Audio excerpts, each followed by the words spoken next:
ചക്രമാണ്. ഇത് 5000 വർഷത്തെ ചക്രമാണ്. അപ്പോൾ ഇതിൽ സത്യുഗം, ത്രൈതായുഗം, ദ്വാപരയുഗം, കലിയുഗം. ഇപ്പോൾ നമ്മൾ നിൽക്കുന്ന കളിയാണ് കലിയുഗത്തിന് ഏറ്റവും അവസാനം നിൽക്കുകയാണ്. ഇവിടെ സംഘം യുഗം എന്ന് പറയും.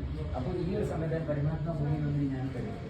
അതാണ് ഗീതയിൽ 4ാമത്തെ അധ്യായത്തിൽ ഈ കാര്യം പറഞ്ഞു. യഥായഥാക്കി ധർമ്മസ്യ ഗ്ലാനം ഭവതി ഭാരത. എപ്പോൾ ധർമ്മത്തിന് ഗ്ലാനം സംഭവിക്കുന്ന സമയത്ത് ഞാൻ പറയും ധർമ്മം പുനഃസ്ഥാപിക്കുന്നതായി. ആ ധർമ്മമാണ് സനാതനം. ആദ്യ സനാതന ദേവി ദേവതയാണ്. ഈ സത്യവും ത്രൈതായത്തിലും ഉണ്ടായിരുന്ന ജനസംഖ്യ എന്ന് പറഞ്ഞാൽ 33 കോടിയാണ്. കേട്ടോ, 33 കോടി ദേവി ദേവതകൾ. ഇവരാരാണ്? 33 കോടി ഈശ്വരനല്ല, ഈശ്വരന് ഒന്നേ ഉള്ളൂ. ഈ 33 കോടി ദേവി ദേവതകളാണ്. മനുഷ്യർ വേറെ സമാനമായിരുന്നില്ല. ഇപ്പോൾ മനുഷ്യൻ അസുരന്റെ ഞങ്ങളിത് വായിക്കാം.